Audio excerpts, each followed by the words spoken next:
This week, a random wheel spinner is going to choose how many pages I read each day. Hi friends and readers, I am doing yet again another reading vlog this week. I'm always trying to find fun ways to get books off my TBR that I might never pick up, but sometimes that can be hard to do when you have themes or reading vlog concepts. Some of these books in my head never fit these ideas or concepts, so I might never get to them, which is why doing a random wheel generator or random wheel spinner for how many pages I'm reading in a week helps me get random books off my TBR that don't fit any themes. I have 2 books in mind for this week that we're going to be reading, and then maybe more depending on how many pages these wheel spinners give me each day. And we're gonna get right on into it. It is Thursday, so I'm gonna do this for the next 5 days. Thursday, Friday, Saturday, Sunday, Monday. Yeah, for the next 5 days. So Thursday through Monday, we're gonna spin the wheel and see how many pages. I'm thinking that for a work day like today, the max amount of pages is going to be 200. On the weekend, I might up that count. I haven't decided yet, but I think a max of 200 is really pushing my limit on a work day because I've got to try to read on my breaks and after work, and sometimes 200 pages is a lot to read. But nonetheless, I like being motivated like this. It helps me pick up my Kindle or the book instead of my phone during the week that I'm doing this, and I need that this week. It is actually Thursday, 5:56 p.m. I went to work in person today, came home, tidied up a little, and now we're gonna spin the wheel. I actually have already read some pages today while I was at work on my lunch break and on any other breaks. Let's see how many pages we've already read to see if we have to read any more once the wheel is spun. The book that we're reading this week is called The Berry Pickers, and this is by Amanda Peters. This is one of those ones that I didn't know if I'd ever get off my TBR based off of like video concepts. So I was excited when I remembered I was gonna do a wheel spin this week to read this one first. We made it to chapter 3 of this book, and these are longer chapters, but chapter 3 means we have only read 41 pages. So a 200 spin could be pretty devastating. It is nearly 6 p.m. and I still have to eat dinner. Oh no, sorry. I listened to a chapter on my way home from work today too, so we're actually on chapter 4. How many pages is that? 61 pages. So we have read 61 pages today. So let's go to the wheel and see what we've got left. I'm going to screen share my phone. I am just going to, or screenplay my phone. All I'm doing is going to Google and typing in random wheel generator for numbers. So random number generator wheel spin. All right, the first thing that comes up is number picker wheel. Pick random number by spinning. And I'm gonna set the range from 1 to 200. I'm a little nervous. Oh my gosh, the numbers are so small on this wheel. All right, time to spin. Oh, I'm scared. I forgot how this feels. It's spinning so many numbers. I can't even read them. Let's see what it pops up. 79! Oh, that's a perfect number for today. I've read 61 pages, so we just need to read 18 more pages, which is probably just a chapter. So I'll catch you all probably tomorrow once we spin the wheel again to see how many pages we'll read for Friday, but I think I can handle 8 more pages or 18 more pages tonight. Talk to you later.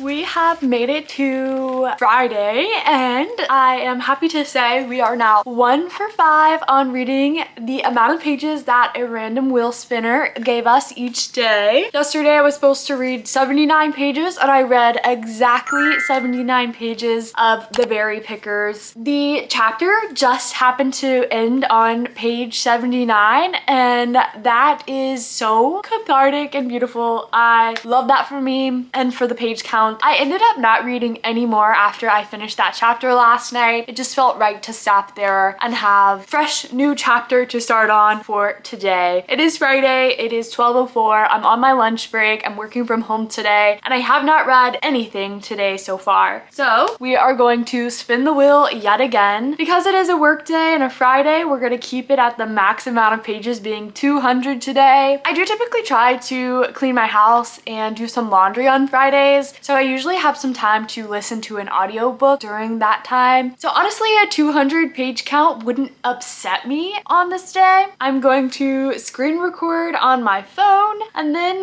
we are going to spin the wheel to see what our fate is like for this Friday. It's spinning. It's just so many numbers that so funny to me. 26! Oh my goodness! That's like nothing. We're gonna read 26 pages. This should be so easy. It'd take me like less than 30 minutes to do this. Wow. I'll probably read a lot more than 26 pages. I'm feeling really good about the Berry Pickers right now. I'm very interested to see where the story is going. Man, the last few times I've done a video like this, I have always, the first few days, have spun like the highest numbers ever, and now we're spinning like the lowest numbers. So I'm excited to see if these numbers will get any higher for the last 3 days of the challenge. Today's day 2 of 5 days of doing this. So I'll probably update you tomorrow once I've made it halfway if I read more than 26 pages today.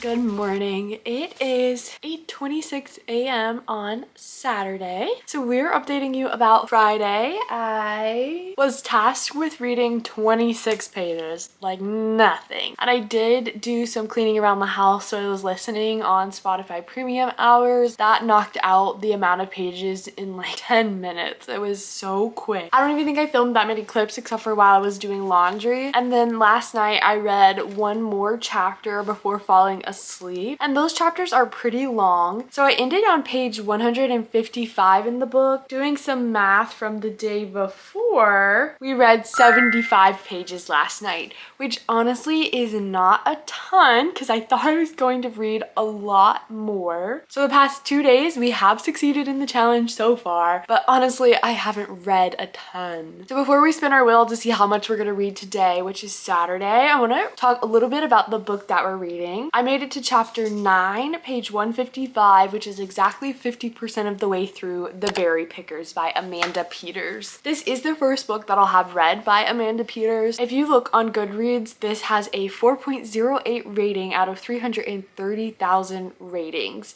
which is quite a lot. And it looks like this book came out in 2023 and since then has won a good bit of literary awards. And I have been reading a ton of romance in the last month, and I felt like at the beginning of the year I was really getting into literary fiction and that might be my genre more so than romance is. So I wanted to come back to a book that was literary fiction, maybe even a little bit of historical fiction, and that is what The Berry Pickers is. I couldn't find a good way to slide this book into a video concept, so doing something like this where the video is about pages instead of what the book's about is a lot easier to read this. I did also love the cover of this book, having no idea what it was about. The blueberries all over the cover felt very spring, even though this book is not very spring. Now, a little quick synopsis about the book without spoiling anything that you wouldn't find on the summary or the back of the book. We're getting a dual point of view between two characters. That first character is Jo, and then our second character is Norma. This book starts out in the early 50s and 60s in both America and I think Canada. I don't know where Nova Scotia is, but they keep mentioning that. Is that Canada? And just what the summary says on the back of the book, our character Jo is younger at the time and his family is out in the woods, and he has a little sister named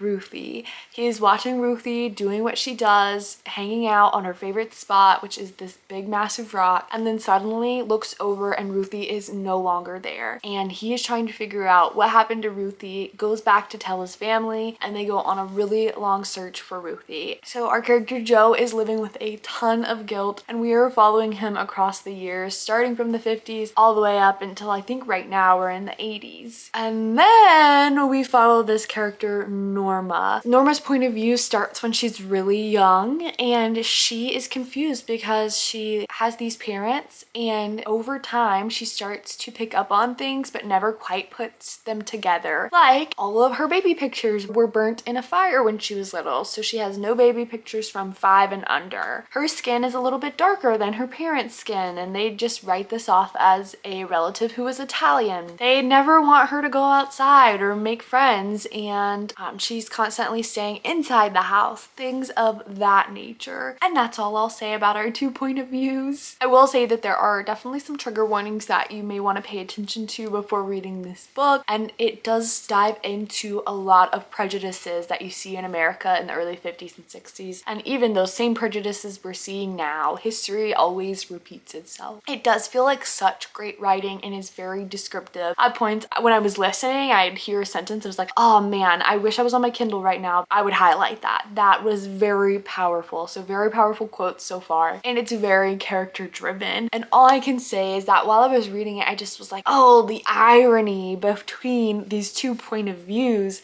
is crazy. And the last thing is that I got this book on Kindle Unlimited. No, not Kindle Unlimited. I got it on Libby, so I am reading it on my Kindles, available for my e-library, and thus we read. That's all I'm gonna say. I'm gonna shut my yap now, and it is Saturday early morning, so we're gonna see how many pages we have to read today. I think I'm gonna stick with the max being 200 for the week, and today I just want to go sit at the local coffee shop and read on my Kindle for however long I need to, drink some coffee, eat some pastries. Let's screen share Saturday's number. I honestly feel motivated for a high number, so I hope that's what I get. Have nothing to do today. We are spinning the wheel. You'll see when I see, and the number is, the heck is the number? Oh my god, the number's 34. Why am I always getting such low numbers? Okay, I've decided. I'm gonna respin this wheel in hopes for a higher number. If it doesn't come a higher number, we will spin again. If it does come a higher number, that's our number. Okay, it's spinning again. I used to be so plagued in this challenge with only high spins, and I'm using a different wheel spinner than before, I think. 65! Okay, 65 it is. Just to show you, I can't. The max is 200. I don't know why I'm only getting low numbers. Okay, the number is 65 today, but I feel like I want to read more than 65, so we'll keep you updated. I really would like to finish this book today or tomorrow, and with 65 pages, I just don't think I could.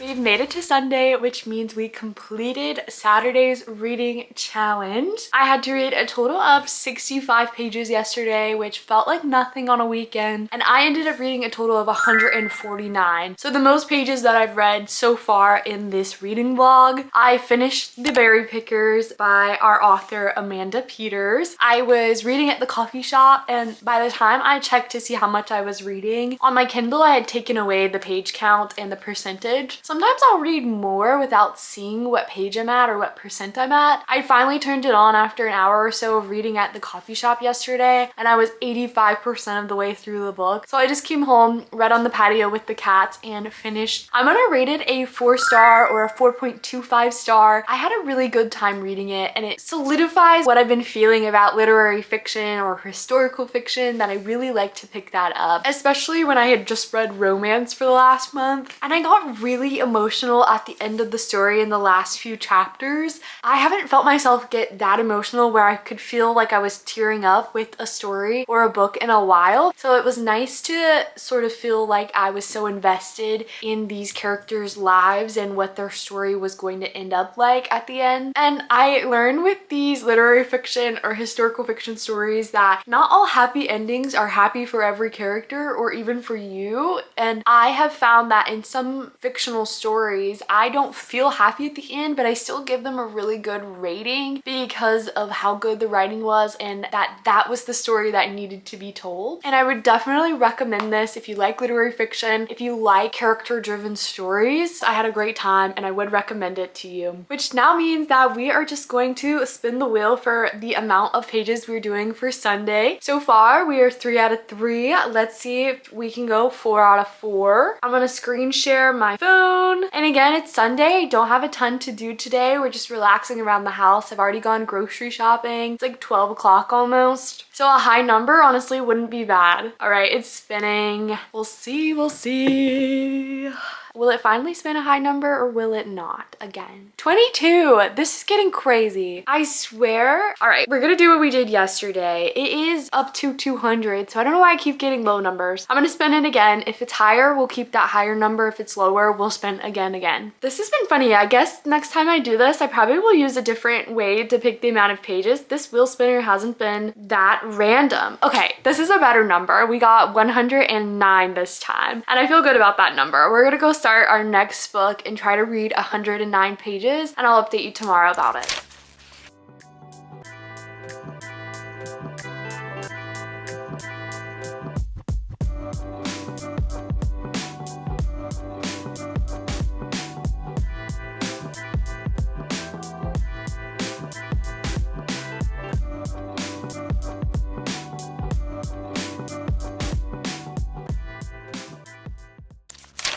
We have made it to Monday, which is the final day of this challenge, but first we need to recap on Sunday's reading count. I have some notes on my phone. For Sunday, I spun 109 pages and I finished the day out with 159 pages. So we read the most we've read so far this week on Sunday. Just barely beat out Saturday at 159 pages. So we did achieve our goal Sunday. We are 444. And now it is Monday. If there was a day that we were going to fail this challenge, it's probably going to be today. Unfortunately, the last day of the challenge. And that's because it's 5:12 p.m. I just got off work like 15 minutes ago and I haven't read a single page today. And I've been spinning small numbers every single day. So I have a feeling this challenge will come back to haunt me and I'll eat all of my words from the previous days today and probably spend the largest number. Who knows? We'll put that off for a few more minutes while we recap on the book that we're reading so far. The book that I decided to pick up is called The Best Worst Thing. The reason why I picked this book up were for a few reasons. First is that I had this book on my TBR off of some recommendations from some booktubers that I really love. Sarah Caroli, she recommended this book as her last 5-star in 2025, and so I put it on my radar to read. The second reason that I wanted to read it is because I've been purchasing a lot of books recently because I've been reading a lot of new releases and I often can't get those on Kindle Unlimited or the library or eLibby. But this book is on Kindle Unlimited, so I wanted to choose another Kindle Unlimited option for the week so I didn't have to pay for a book. And thirdly, I have also said this week that I didn't want to read a lot of romance because I'm coming off of a lot of romance and I just read literary fiction. However, this one was available and also people have told me that it is a good take on romance because it is a lot more emotional than some of the ones you might see commonly online being read, and I felt like an emotional romance was something that I did want to pick up. And then the final reason I wanted to pick this one up in particular at this time is because the author, who is Lauren Oakey, I believe is how you say the last name, is coming out with another book here in the next month. It comes out on 2 months. Comes out on June 16th. Their other book coming out is called Trope Sick, and I heard about Trope Sick from Haley Pham. Haley Pham recently did a reading vlog where they were trying to find 5-star reads. They mentioned this book, but I don't think that she read it, but she did mention the new release coming out by the author, so I wanted to put it on my radar. Recently, I found that I've been wanting to read more books by authors that I've had on my TBR, and I know that they have new books coming out, so that way I have their books read before I read their new books, if that makes sense. Now, I don't want to read into too much about what this book is about because while some of this stuff you can find on the summary of it, I do think some of that summary is a little bit spoilery. It is a very emotional romance so far, and I do think you should look up some trigger warnings. In particular with this book, we are following dual timelines as well. The main character that we are following is Nicole. Nicole has been struggling a lot with infertility or fertility in her relationship with her husband, who she's been with for a few years. With this has come some other issues that they are trying to work with. In particular something that he has done. Right now in her fertility journey, she is trying to get pregnant after many a failed attempts, and they are doing, I believe, what's called embryo transfers for someone else who will be carrying their baby. And that's all I'm gonna say about Nicole and what she's going through, because I do think if I said more, it would be more of a spoiler for you. And we're gonna leave it at that. I'll give you my final update if I finish the book tomorrow,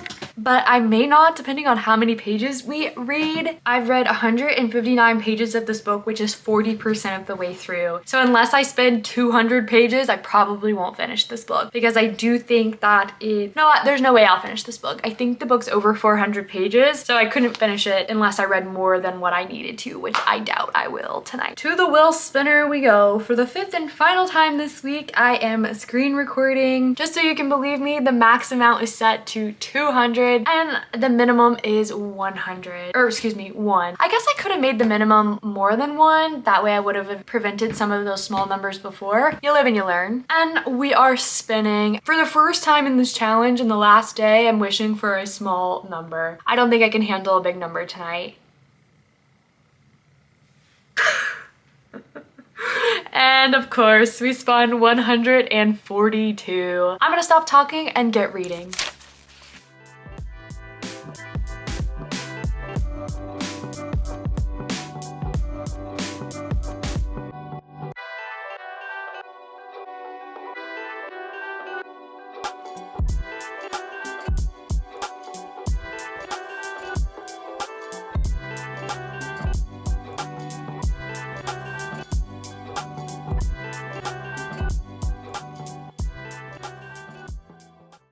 We have finally made it to the last update of this reading vlog, reading challenge of spinning the wheel to see how many pages I should read for 5 days in a row. And yesterday was Monday, today is now Tuesday. Monday was my last day of the challenge. The goal that I had was the highest goal for the week. So the highest that I spun all week was 142 pages. And I'm here to provide my final update, and that is that on day 5, we did not complete the page count. I went 4 for 4 and then I couldn't finish out on day 5. Last night I was reading. I read all of the pages I read yesterday in the evening time, and I made the poor choice of getting in bed to finish out my reading for the night. And it wasn't the book. I was having such a good time. I was really invested. This half of the book is so good. It's so fast paced. So it wasn't the book at all. It was just me reading in bed in a dark room, lights off, on my Kindle, put me straight to sleep.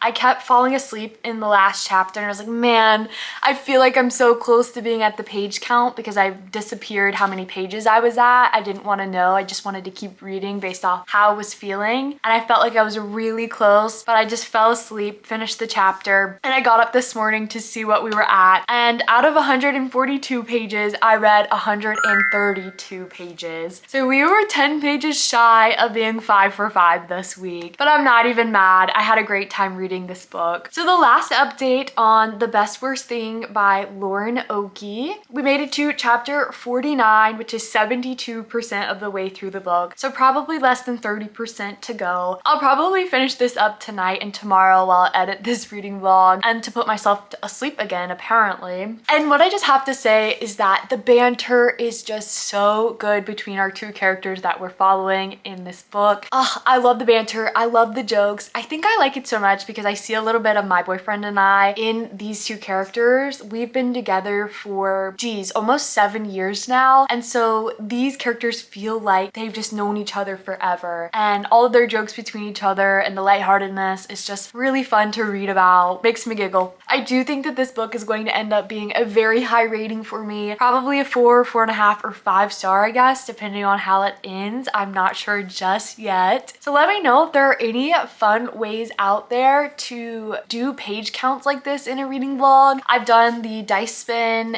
or the dice roll, the wheel spin before, and I like being able to read random books and have a challenge on how much I can read. I guess I could do something like spinning to see how many hours I read in a day. Now that would be hard. That's all though. Bye for now.